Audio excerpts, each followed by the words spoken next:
Welcome to another episode of Founders Club. Today we're going to be talking to Jose Montes, the founder of J Mont and Associates. He's also a top producing agent, a team lead, and a luxury real estate flipper. I'm going to be looking forward to have an in-depth conversation on how to win in today's market. Also, while you're here, make sure you check out the links in the description below. We've got a couple free coaching groups you can join and Facebook groups as well. And as always, if you like money and you like real estate, hit that subscribe button and we'll see you on the inside. Welcome to Founders Club, the show for real estate entrepreneurs. Jose, welcome to Founders Club. What's up, Oliver? How are you, man? That was a lovely, lovely intro. Thank you, sir. Appreciate that. You've really been killing it the last year, and in a market where a lot of agents are having more of a hard time finding success. And what I thought was really cool is, before we turned on the camera here, you were telling me about how your numbers are actually up over the last 12 months, where a lot of agents are down. So I definitely want to get into all that and kind of how you're winning. But before we get into that, why don't we just take a quick half step back and kind of talk to us about how you got into the market, how you got into the game. Sure. So I'll make a long story short. I don't want to bore people with my story. But man, I've been an entrepreneur since I can remember. My parents are immigrants from Mexico, man, Jalisco, Mexico.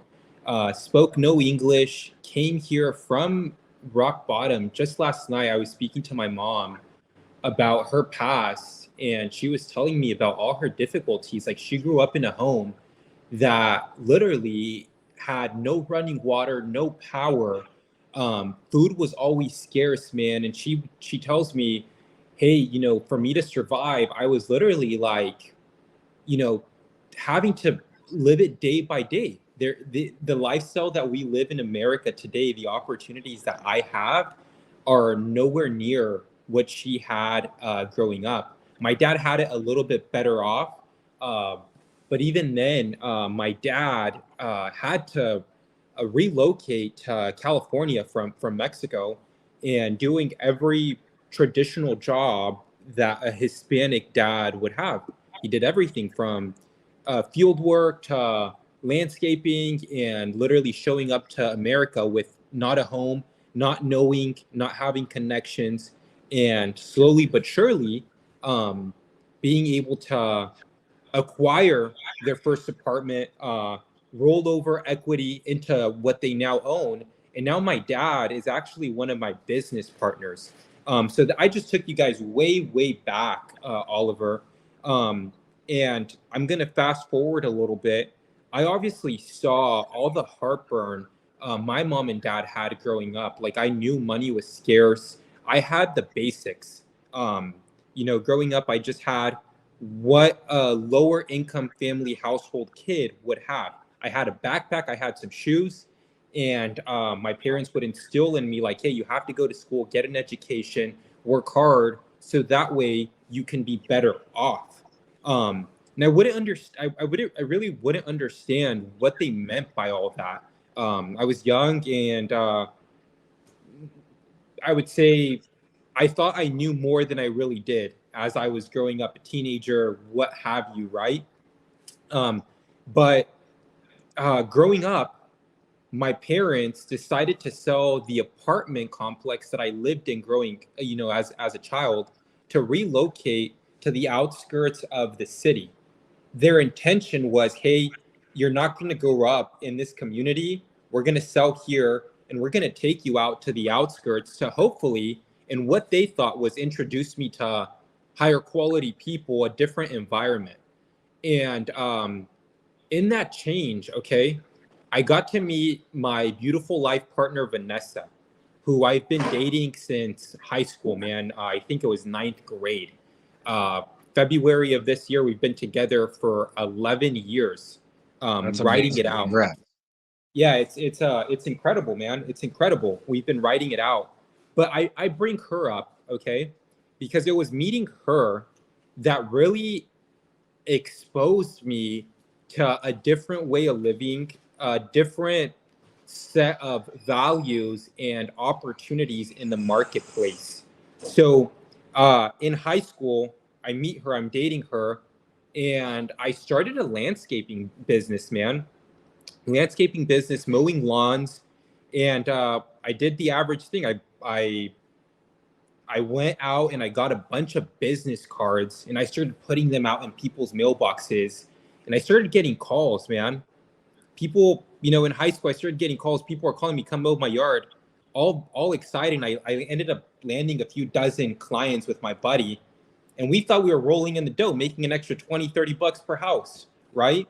Uh, until one day, the post office calls me with a massive threat, like, hey, you're about to get sued. You owe us X, Y, and Z amount of money. And here I am, like, holy crap, what did I do wrong? They said it's illegal for you to be leaving things in people's mailboxes without running it through the post office. So I said, how much do I owe you?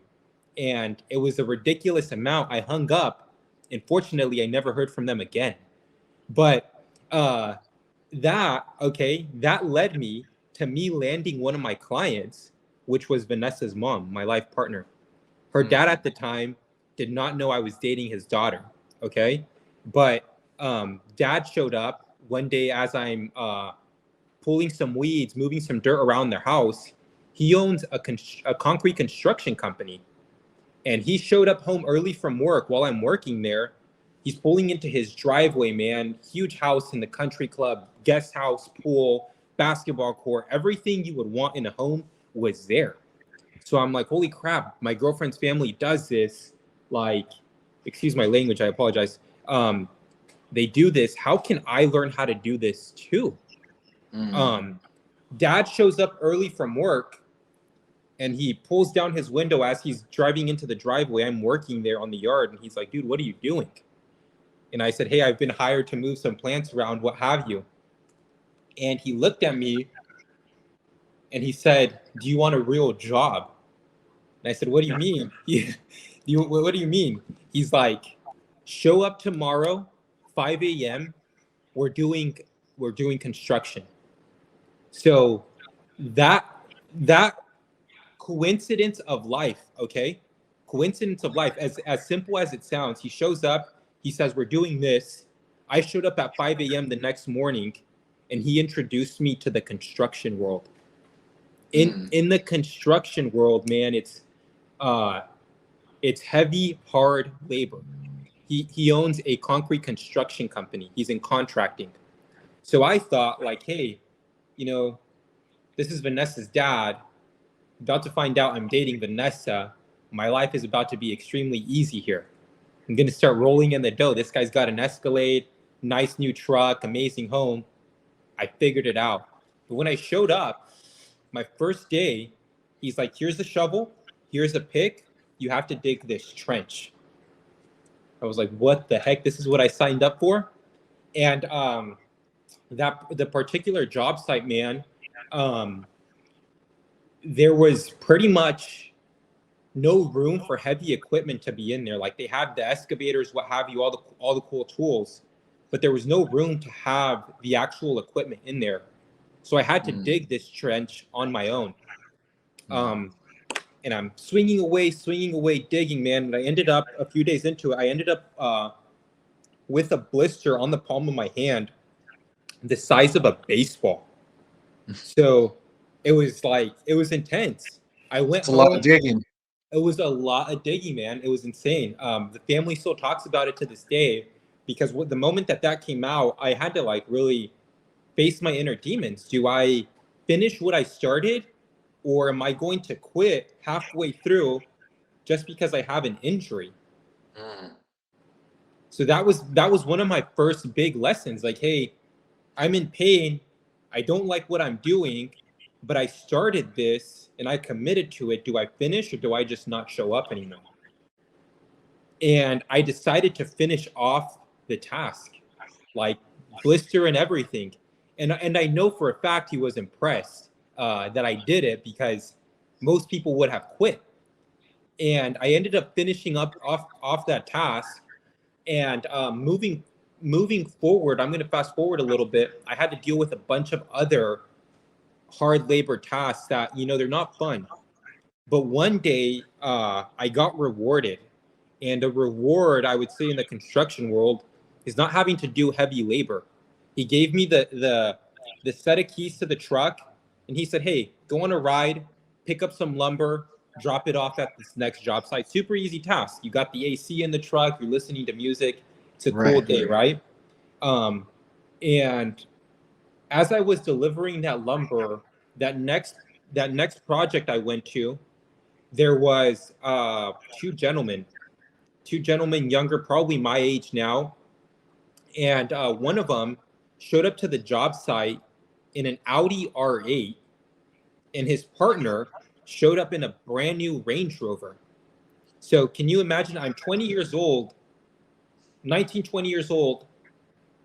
That's the kind of thing I'm looking up to. I don't know any better. I'm like, Right. that's a shiny object. You're Yeah, attracted to you're like, the who are attention. these guys? Exactly. Exactly. So I'm like, who the heck are these guys? I went and I approached them, and this has been my MO the entire time. And I asked them gently, like, hey, what do you guys do? Because they were younger. The dude looked amazing. He smelled good, though, like just perfect, right? And I'm here sweaty, not looking good at all, and I want to look like those guys. What do you do? And one of them was kind enough to tell me that he's in real estate investing, and he mentioned that he owned the project I was working at. Mm. So I said, real estate investing? What do you mean? If I get into your space, I can do this, drive that? And he said, pretty much. And life just started to unfold for me. One day, on my work to Santa Barbara now, I hear a radio ad, and it's Rich Dad, Poor Dad, Robert Kiyosaki. I believe you've interviewed him before. He's like, Yep. come out to Santa Barbara at the Hilton Saturday morning, what have you, learn about real estate investing. This was the second time I heard this. So I said, I'm going to be there. I showed up, man. I showed up, and he sold me. Okay. His people sold me. They said, hey, if you basically sign up for our package, it's $13,000 typically. Today it's only $8,000. Come back tomorrow and purchase it. I don't have $8,000, man. I'm 19, 20 years old. I'm trying to figure it out. My mom and dad don't have an extra $8,000. So I go home after that seminar, and just trying to figure it out. How am I going to do this? I need to come up with 8 grand to be able to learn real estate investing. And I have a conversation with my mom and dad that evening. They said, hey, look, I want to change. I want to change the course of my life. This is what I believe is the answer. I don't have the money. Is there any way we can try to figure this out? And I looked at my mom, and she said, if I had the money, I would give it to you. That's all right. My dad just stayed silent. Typical Hispanic dad, like shows no emotion, nothing. But I know he loves us. Like he showed us love in many different ways. So nothing was resolved that evening, man. And I went to bed still pondering, like, how the heck am I going to do this? I need to show up tomorrow, find a way to come up with that money. I'm thinking about who I'm going to call, who I think at the time is rich around me. And I don't come up with a solution, man. But um, I wake up the next morning, and there's a credit card on my desk in my bedroom. My dad showed up, went into my room before he left to work that morning, and just left his credit card. Didn't say anything. He just left it there. So Wow. that was how it all started, man. Like, and that was the beginning. I started taking the curriculum, started digesting it. Um, this year, my dad has officially became one of my business partners, man. I've taken matters into like my own hands, and I've realized like, hey, I'm going to help move around your funds, and I'm helping them now find their way into retirement. So Yeah. There's more. And you're There's working on multi-million-dollar real estate investments. 100%, man, in the same community as where I first met those two gentlemen that I haven't ran into uh, ever since. Like, I think I don't know who they were. I'm sure that if I really dig deep, I can maybe find who owned the project at the time. But in that same community, man, redeveloping luxury homes, and it's just been an amazing journey, one day at a time. So, so after that seminar, right? You said I'm all in. Your dad backs you with the credit card. Now that's some real pressure, right? Because that's dad's money on the line. That's not even your money on the line. So it's like that extra level of pressure. Where do you go? Where do you start doing investments first, or do you start getting your license and going the realtor route? So I end up I end up getting my real estate license. Okay, I become a realtor, full on realtor, um, and I'm doing this because in my landscaping business, backtracking a little bit, one of the people that hired me to mow lawns was an agent. Mm. Was an agent, and I would see her for sale sign all over the place, and I started asking her questions, just being curious, asking her questions. So I saw that as an easy route. Anybody and their mom could get a real estate license. So I get my real estate license, and then I quickly realize, like, hey, I can represent families, um, represent their best interests, get them to the finish line. But I realized there was much larger spreads if I was implementing what I was learning through Rich Dad. So I was turning my commissions since a very, at a very, from the very beginning, man. I was turning my commissions into projects, turning my commissions into projects. And $10,000 commission was turning into a $50,000 check on a flip. Mm. So let's talk about that because I think that's a big opportunity that a lot of agents aren't capitalizing on is actually taking down some of the deals you're doing personally and then Mhm. flipping them, and reselling them after they've been rehabbed. So talk to us a little bit about that transition and that mindset. For sure. So I think I was I'm very fortunate, okay, because I just connect with great people like yourself. I believe in mentorship significantly, and I've removed my ego from the equation. Like, I'm very vulnerable when I meet someone that is further ahead than me, that knows more. I just absorb as much as possible. So I started paying attention to the people that are truly winning in my eyes in the real estate space. And I realized they wear multiple hats. They categorize deals in multiple different buckets. So um, when you come across an opportunity, speaking to agents, an opportunity can mean many different things. you know uh, I think most agents only have one or two tools in their tool belt, so they only think like, hey, can I list this, or can I help this person sell this? That's what they're thinking. um, I'm thinking, how can I help the seller achieve you know the best outcome in their best interest, while being able to capitalize on the opportunity? Does that make Mm. sense? Yeah, absolutely. So sometimes uh not every seller, and they tell you, not every seller wants everyone to know their home is for sale. Not every seller is looking for full market value. There's Right. sellers that will tell you, hey, Jose, I'm willing to take less for my home. I understand it needs work. I just want this to be as easy and seamless as possible. And I don't want liability after the home is sold because the plumbing is shot and the foundation is cracked. And then that's where there's value add there. This is right up our alley. So being able to determine the best outcome for a seller and what you can actually do with a deal to maximize its output. Mm. Yeah, I think that's a great distinction too, how you bring that up, because a lot of agents feel like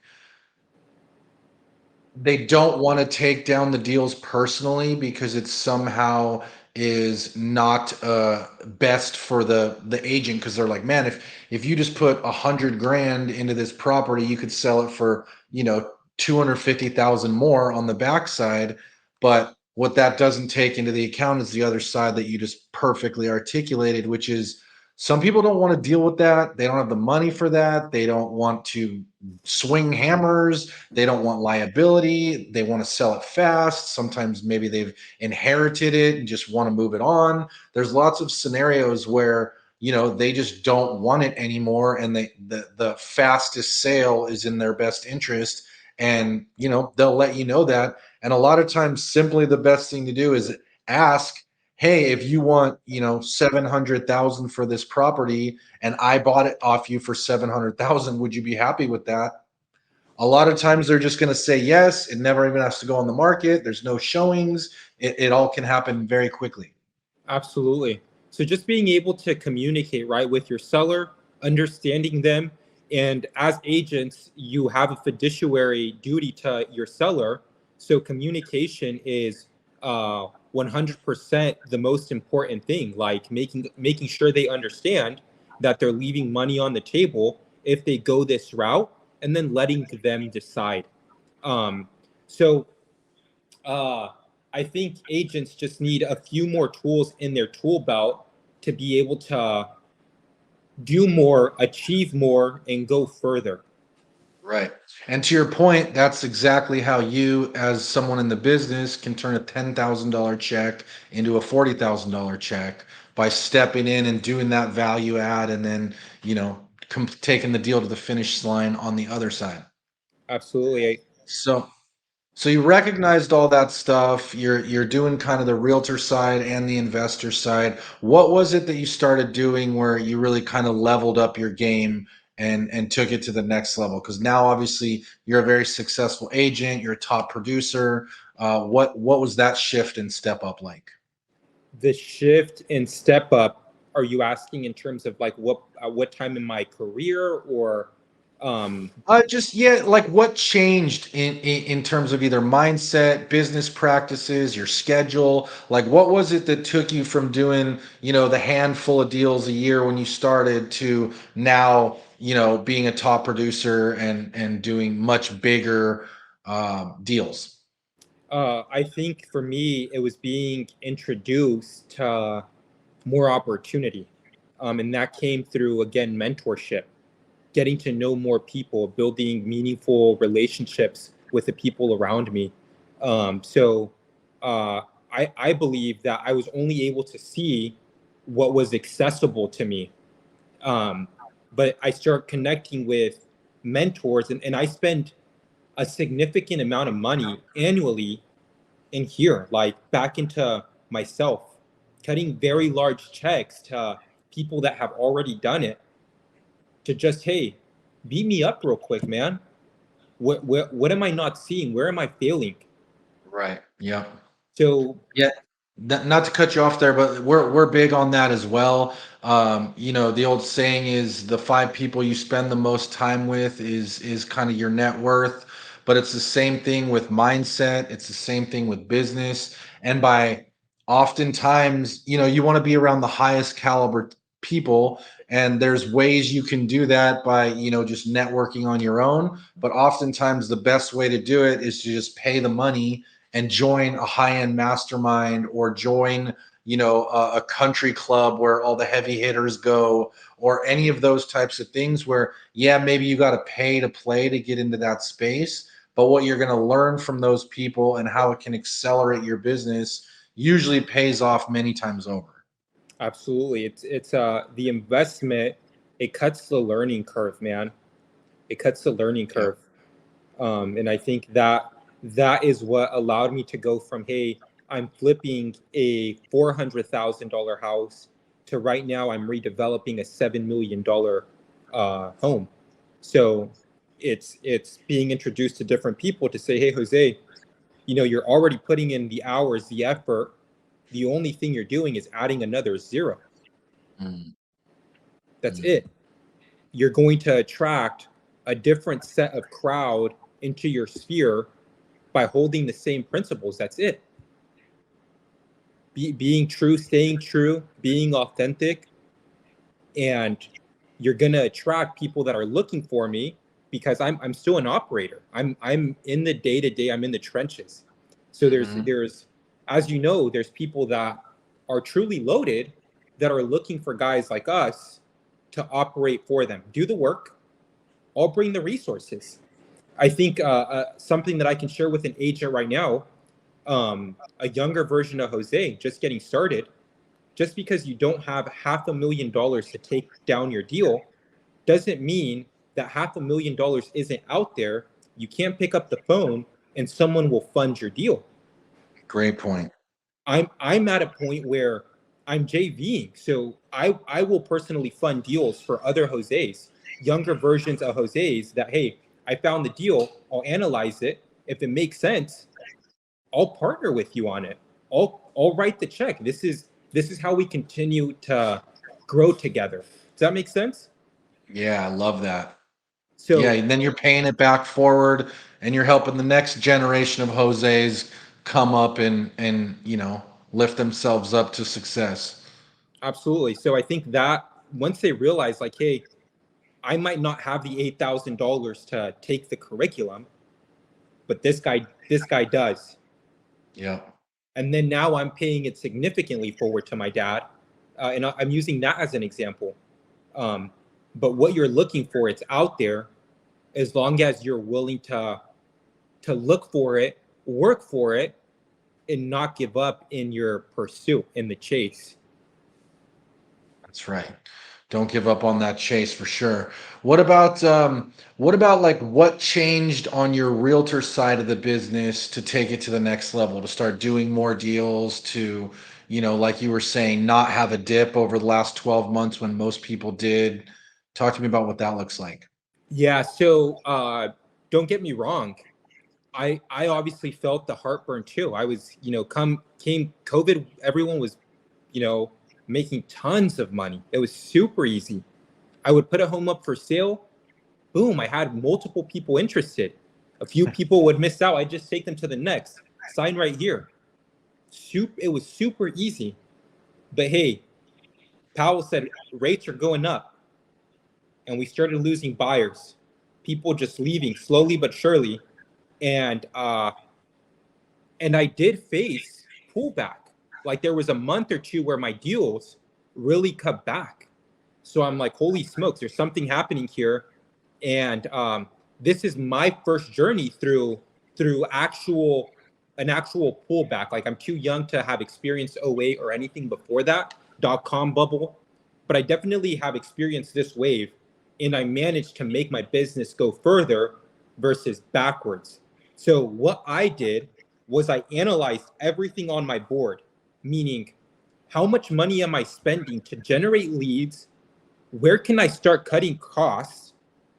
I cut costs. And where do I have to give more energy to make sure that my business continues to grow? Mm. So I took it back to the very beginning. Who consistently buys real estate regardless of what market you're in? Investors. Investors, yeah, exactly. Investors. I know how to underwrite. So I basically said, hey, well, if the first time home buyer right now is having heartburn, I'm going to look for the guys that still want to buy deals. And right now in this market, there's opportunity because the buyers are shocked. The Yeah. sellers still want to sell, and many of them are also confused. If they don't have a top producing agent by their side that has a pulse on the market, their agent is also just as confused. They want to sell the house. So here I come in, I load up my bases with my investors, build those relationships, and I start reaching out to other agents who wants to take a discounted price. And I just start matching. And my business just kept moving forward. not Mm, backwards, because there was opportunity where when buyers, first time buyer having trouble, investors came in. yeah. That's what propelled me forward. Yeah. Additionally, do you have a thought? I was going to say, first of all, that's really smart and that's a perfect pivot. Like, I remember, when the rates started going up, we were talking a lot about how people need to pivot and different things that they can do to exactly like you just described, find where the transactions still are and keep those going. And like you said, investors is a perfect place because they always have to buy. Absolutely. So that was one of the moves I made. And the second move that I made was I started asking myself, who else can buy? And I realized with inflation, my wealthy mentors, okay, I have some pretty phenomenal people around me, just like yourself. Man, these people were getting wealthier with inflation. They're making more money. They're still spending money. Mhm. So I went from focusing on the entry level home to attracting multi-million dollar listings. And So what changed for you to be able to do that? Like, what changed on the business front in terms of how you went from these types of deals to these much bigger deals?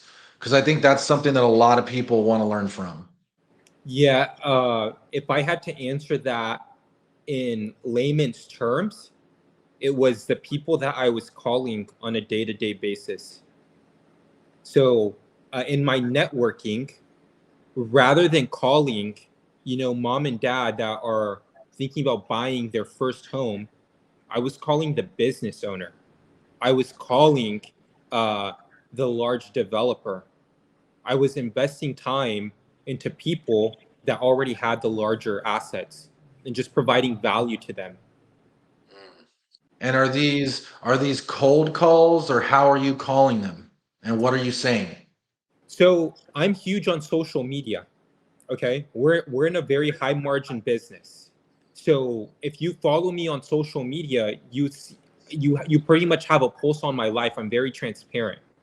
So you have a pulse on my life. I show up. I wake up every morning, 4:50 a.m. By 5 a.m. I'm out of bed, and you see that because I make a post to inspire you to take on the day. So Yep. I'm huge on social media. So that's where I spend a lot of time engaging with other people. Giving them value through social media. And I started honing in. There's some interesting metrics that you can really pay attention to on social media, like your stories, for example. You post a story on Instagram, you can see who viewed your story. So if you're entertaining 1,000 people on your story, who out of that 1,000 do you really want to nurture? Is what I started focusing on. Who out of this Mm, 1,000, I'm going to show as many of them love as possible, but I don't need all 1,000 of them to transact. I need 10 of them, and 10 of them that will want to continue to transact. okay. So let's talk about that a little bit more. Connect the dots for me on how you're creating the social media content, and then how that's transforming into those 10 people that you're trying to find. For sure. So it hasn't been something that I'm naturally good at. Okay. So it's been trial and error, trial and error. I've learned. And before you keep going, I want to make a real I want to put a pin on that because like what stops a lot of people from doing more videos, more social, more content is because they get blocked by that, right? But if you just remove that and then, like you don't have to be good, you don't have to be the best, just start and you'll get better over time. Like your 100th video is always going to be way better than your fifth video, right? And so on and so forth. So just take the leap, start doing it. So you start doing that, go on. Yeah. Sorry, I'm gonna pause real quick. I need a charger. Dana, do we have our the iPad charger in Vanessa's desk, bro? Sorry, Oliver. Yeah, Um, no problem. I want to make sure I don't lose juice here. But when it comes going back to social media topic, in my opinion, a lot of my business comes from there, and I've realized that the stick figure like this type of content, it doesn't really convert. In my opinion, you have to have the people that truly want to sit down and like watch you to convert in that way. What converts, in my opinion, is showing the day-to-day life. Show me that you're real. Show me that you're authentic. Great Um, point. and those videos right there generate interaction, and that's what you want. You want And people when to you engage with say you. that, and when you say that, are you just talking about you're basically just documenting the stuff you're already doing? Because that's what we talk about all the time is like you don't even need to when you're making the social media content, you don't even need to like really prepare. It's just like you said, you wake up at 4:50 every day, you do a quick post. Now people know that man, this guy gets up early, he's on his business, first thing, maybe then you're touring homes, right? You're shooting pictures of views and cool cabinets and what do you think of these windows versus these windows? And you're making just engaging content around the things you're already doing. Is For that sure. is that fair to say? That's pretty accurate. So what I'll do is I'll use personal lifestyle, what's relatable to the average person, to hook them. So Mm, I'll post something relatable like having dinner with Vanessa, or walking my dogs, or things that people do on day-to-day life, right? What they can relate to. Because if you're someone that is only posting, hey, check out this 1031 exchange option, or avoid paying capital gains if you sell after 2 years, the average person doesn't understand the real estate language. right. So really all you're doing is creating a barrier. You're pulling yourself apart. So I want to make sure that I'm easy to talk to, that I'm relatable, and you can easily, have a conversation with me as the traditional average person, if you will. So Mm. I use day-to-day content to hook people in, to get them to engage with me, and then I sprinkle in some real estate. Does that make And sense? then, yeah, for sure, and for sure. And then let's take it one more step further. From that, you're creating your content around what you're already doing. You're sprinkling in the little nuggets, and then how are you converting them or getting them to raise their hand to, go into the conversations about let's talk about buying or selling a property. I'm making sure that in conversation with them, they know I'm there to provide value. So I never say, hey, you ready to buy or sell? The average agent says that. Mm. I will say, hey, let me know if there's anything that I can do to provide value to your family. I'm here for you guys, and you can lean on me for whatever. They already know that I'm in real estate. So I'm making sure that I'm coming from a place of value, genuine value. Hey, if you need a Yep. roofer, something's going on, I have that book of business. I have the contacts. Yep. So um that's So how then you're becoming the resource, and by becoming the resource, that's generating those conversations. 100%. Mm. That opens up the conversations. And that's what I tell my teammates to do. You're not in you get paid through a sale, but you're not in the sales business, in my opinion. You're in the relationship business. Yeah. So most people will burn a lead because they call them and they say, hey, I'm not ready to buy, I'm not ready to sell. Done calling that person, I'm completely different. Let's call that person again. Let's see how they're doing. I wrote down a note that they were walking their dog last, and uh, T Rex had a grooming appointment. When I call them up, I'm gonna just check in on them, bring up like, hey, I remembered, you know, T Rex X, Y, and Z, and now I'm building something that's true. Does that make Mm. sense? Yeah, yeah, absolutely. And how are you finding, how are you finding yourselves talking to buyers and sellers differently in today's market? It's a very, very great question. So at this point in time, there's still people that want to buy and still people that want to sell. So what I'm doing, in fact, yesterday I raised $200,000 off of one follow-up message, and it was simply keeping them up to date in short, simple, digestible messages. Hey, Bill, it's Jose. Just wanted to let you know the Fed met yesterday, and they've decided they're going to keep rates at 5.5%. It's my opinion that we're going to see a pretty stable market for the foreseeable future. It'll be interesting to see what kind of influence Joe Biden has, on Powell, given that he's given him all this reign for the past few years. Without getting too political, I just want to let you know that I'm here if you have any questions. Lean on me. I love that. That's powerful. So you're almost giving them a nugget and then going right into the conversation. Correct. At the very Yeah. end, there's a small ask. The ask is lean on me. That Lean is on what me for anything you need. correct. And then if it's I a love it. simple task, something that anybody, I have 3 assistants at this point. I'll just find out who can tackle that task most effectively. Daniel, please take care of this for Bill. So Love that. Yeah, no, I love that. That's really good. And how many deals will you guys do this year? the goal, I just had a conversation with one of the leaders on my team. The goal is 175 transactions. 175 transactions. 175 transactions, all based around these strategies that we've just talked about. Correct.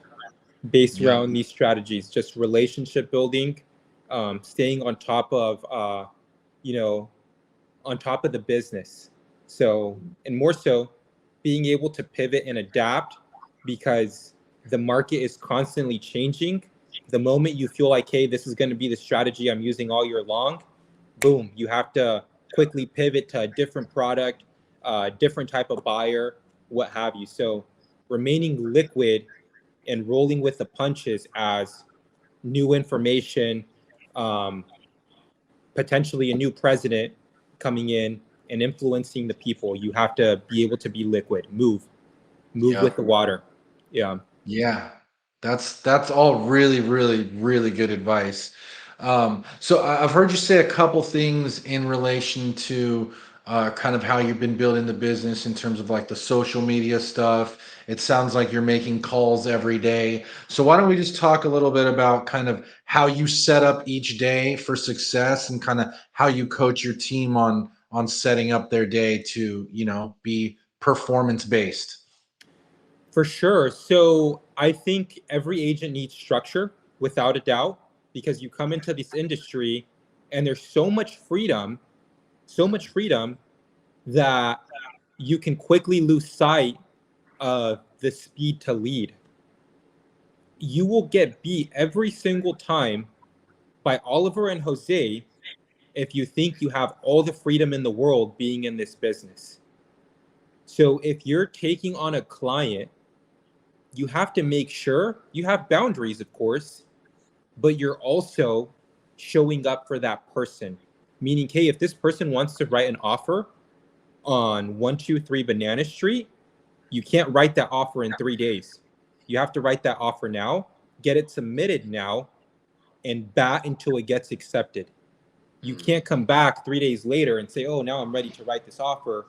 Try to submit it, because Jose and Oliver have already put an entire packet, used AI to create a story about the buyers, sold the seller. You lost. I won. Posted on social media. Posted on social media. We ran laps around you because you took Yeah. your time. So there's definitely some structure required day to day and some metrics you want to keep up with. And to me, the most important metric is the touches you're having on a day-to-day basis, meaningful touches, that is. So I like to tell my team, engage engage with a minimum of 35 people a day. And I'm not just talking about hitting like on their story. I'm talking about leaving a genuine comment, a compliment, providing value to that person's life. You do this to 35 people a day, it's exhausting because you're investing into 35 people daily Mm-hmm. on top of running your business, right? Putting out the fires, uh, connecting with your lenders, requests for repairs, scheduling showings. This is on top of everything else. 35 touches every single day, meaningful, is going to result, in my opinion, on a minimum of 4 deals a month. Four deals a month. Let me. I haven't done this, but if you're doing 35 a day, that's 1,050 people you talk to every single month. Yeah, exactly. And what are you counting as a touch? Because I know that a lot of people look at that different ways. It sounds like it's more than just phone calls. So talk to us about that. For sure, a touch can come in many different ways. So I'll tell you, for example, right now, um, my partner Daniel, how many cards do you have in front of you right now that are about to go out? Handwritten letters. 60 handwritten letters that are going out just today, on top of mailers that I'm already paying for. So that's happening. A mailer, handwritten letter, okay? And wink, wink, agents, I did a copy and paste. A copy and paste, meaning I wrote one handwritten, my writing, and then I took it to a printing shop and had it duplicated. So it looks handwritten. The seller doesn't know unless they're watching this video. It looks like it was specific to them. So I save time. I'm saving money. I'm sending 60 out right now. And at the same time, I'm having text messages sent to the same exact community. And I'm also picking the phone and dialing in this community. And then the fourth one, which is the cherry on top, I'm running strategic ads around this neighborhood. So they're likely seeing me in multiple different ways. This guy wrote me a letter. This guy texted me. He has banners inside our local grocery stores. So I'm I'm almost making it to where I'm the obvious choice. Mm-hmm. And you're doing a lot of selling before you're actually selling too, which is always better.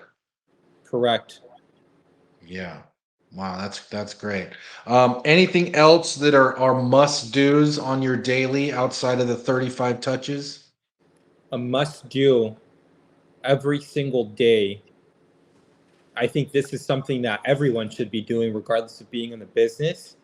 But I think energy is very important. So get a healthy workout in, eat correctly. What you consume, you know, has an impact on how you feel, and how you feel, the people around you, you know, are influenced by that. So I would say, get your energy right, feel right, and you're gonna perform. It doesn't come easy. And if you want me to give you the weirdest thing I do on my day-to-day schedule, this is like intimate. The people around me know this, but I start every single morning, with a ridiculously cold shower, not a cold plunge. I don't own Mm-hmm. one, but it starts with a cold shower. No warmth, no nothing. Cold shower. I'm preparing myself for the heart of the day. It's not easy, even though I do it every single day, to just go in there, shrivel up, and it's cold. I gotta deal with it. And if it's a good day for me, Oliver, which 99.9% of the days are great days, regardless of what happens, that evening I take a warm shower. That's my reward. I like it. What do you think happens if I slacked off and I didn't do what I knew I had to do? What do you think I do to myself? Cold shower at night. Cold shower at night. I don't want to Damn. do that.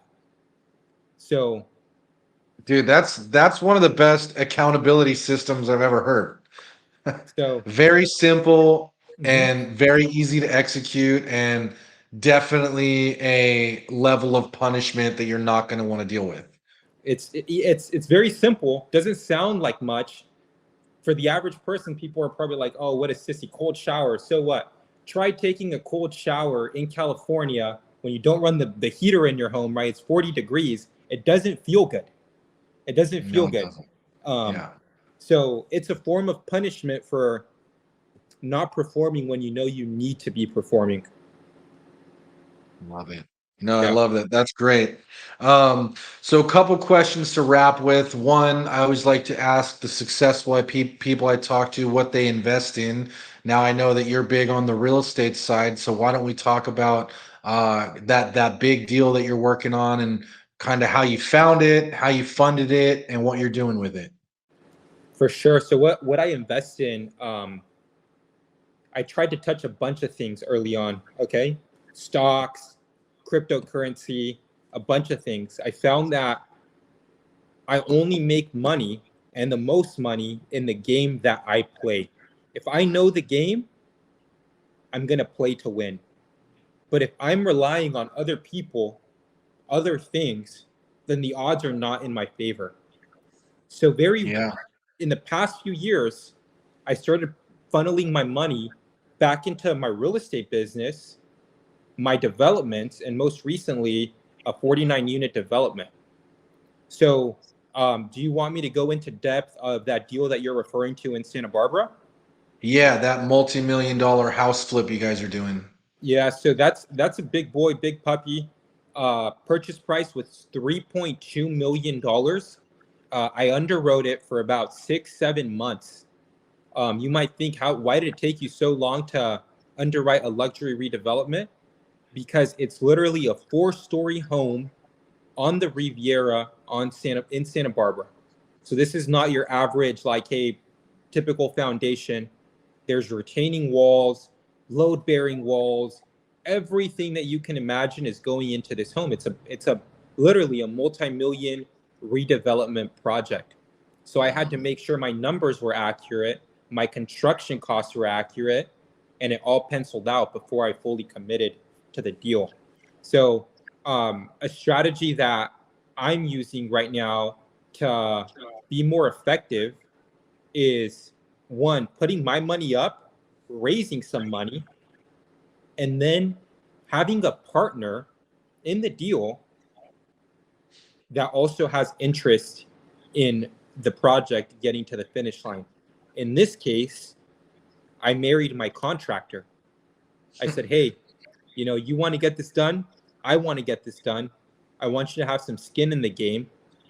And that leads me and gives me peace of mind knowing that he's on top of finishing Yeah. the project so that we both make it to the finish line and get paid. Hmm. So raising money helps you take down these projects, properly underwriting them crucial. You've heard this many times, like you make your money on the buy, and more so knowing the game that you play. Because And how did you get that deal out of curiosity? I found the deal through um, an attorney in the area that I had bought from before. I saw that his team also does redevelopments, and I realized like, hey, they're extremely busy. They own that project. They did a lot of the heavy lifting, which is getting the project entitled, fully ready to start swinging hammers. That takes time. So when I saw that they were giving it up, they wanted $1 million more than what I paid for it. I said, hey, this is what I'm willing to pay, and I got $1 million discount on the deal. So I found it through a relationship. Yeah. Back to bringing it full circle to relationships, right? So Mhm. there you go. And then you bought it for 3 million. How much you guys putting into it? What are you looking to exit at, or what's your exit strategy? Exit strategy is relisting on the open market. We have a few neighboring homes at this very moment. A few comps. One has sold for $8 million. There's a brand new construction home right now for $7.5 million. Granted that home does not have the views that mine does. Mm, Mine is going to be one of one. That's why I mm, love it. mm. One of one in Santa Barbara, California, which was just yesterday. There was an article by realtor.com. It's the number one emerging uh, real estate market in the entire nation, man. So Really? yes, they just released the article. They're tracking the metrics of the people that are going on to, who's buying in this area, and it's an international market. There's Yeah, and it's eyes. beautiful. It's a beautiful area. Hmm. Entry Yeah. level home is 1.8 million, man. It's insane. Yeah, exactly. Not cheap to live there, but it's a beautiful area nonetheless. Yeah. So you bought it for 3 million. You're hoping to exit 7 to 8. It sounds like in Yeah, that sorry, dude. neighborhood. I get excited about this. Yeah, I meant to say comps, $8 million sale already. Home being sold right now for 7.5 million. I'll likely put a $7 million price tag on mine, even though it's better Mm, strategically, in my opinion. Every seller says that strategically to try to drive multiple get a offers. bidding war going. Correct. Yeah. And Correct. then how much did you put into it, and how long did the project take? How long have you been holding it? So, funny enough, the plans that were approved by the city, I don't know how they got approved. They needed a ton. Once we started construction, we realized like, hey, these plans are not going to work. So we've had to do a lot of alterations to the plans that were approved. Um, that upsets me, but it's all part of the game. So it's extended my project by about 3 or 4 months.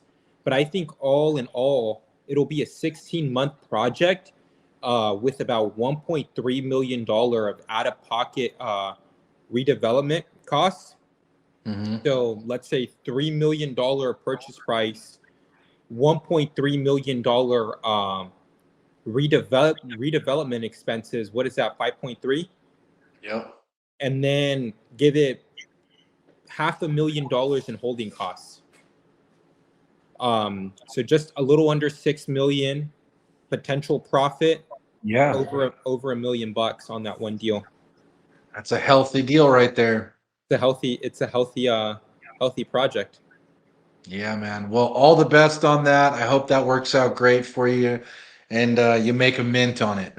Absolutely, brother. I appreciate you. Okay, it's Yeah, been two great. two questions I like to wrap with. One is in 60 seconds or less, what does it take to be a top producing realtor? 60 seconds or less. I think it comes down to three things: persistence, positive attitude, and finally, I just wrote this yesterday: be positive, be persistent, and I'm drawing a blank on the third. There's a third one. I wrote it down.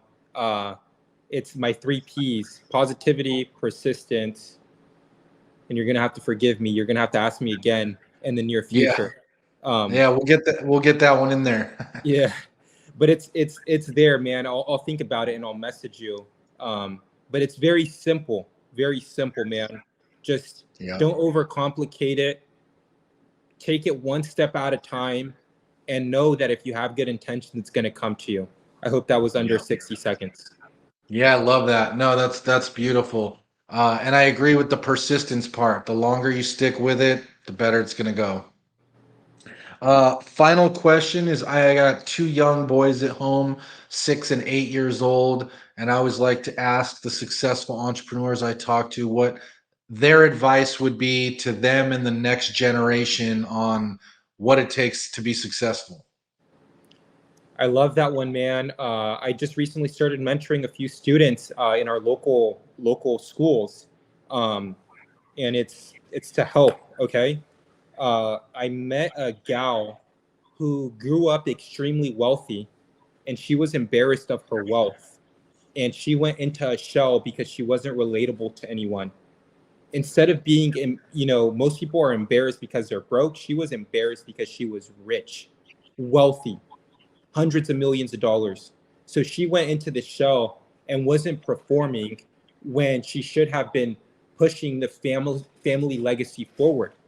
So if you're I don't have children, so it's hard for me to, try to be a father, but I know that when the time comes for me, I'm gonna make sure that my children know, um, you know, humility, realizing like, hey, we may have this now, but if you don't continue to improve, be better daily, work for it, you could very well be here. So show them, in my opinion, both sides of the spectrum. You can live a very difficult life and have the bare bones, which there's nothing wrong with that if that's what you want. But you can also live a very healthy life and have abundance. Both are going to be hard, but you're going to have to choose what hard you want to deal with on a day-to-day basis. And I think I wouldn't give them everything. Sorry, Oliver's kids, if you listen to this in the future. I wouldn't give them, everything. I try to teach them how to work for, what it is that they want. I think that's what I would share. I love that. I love that. Yeah, I'm big on that as well. Anytime they ask for something, I always ask them, how do they want to earn it? Yes. So let's Yeah. see. Let's see how that goes. Thank you, Oliver. This was great, man. This was great. I Yeah, for appreciate those it. for those that want to learn more, connect with you, how can they get a hold of you? The easiest way to connect with me, the platform that I check most often is Instagram. I'm huge on Instagram. Instagram. You're going to see my day-to-day life on Instagram, the people And what's your around. handle there? You're going to find me at Jose Montes underscore RE. So it's There Jose you go. Montes, my name, underscore RE for real estate. That's what we do. Well, there you go. Everyone, go connect with Jose. Man, we really appreciate your time. It's been a hugely insightful interview. Tons of great information in there on how to grow your business, how to become a better realtor, how to be a high performer, and really appreciate all your insight on that. Once again, if you guys like this, hit the like button, comment, let us know. Check out the links in the description. And as always, if you like money, like real estate, hit that subscribe button, and we'll see you on the next one. Thanks, Jose. Thank you, Oliver.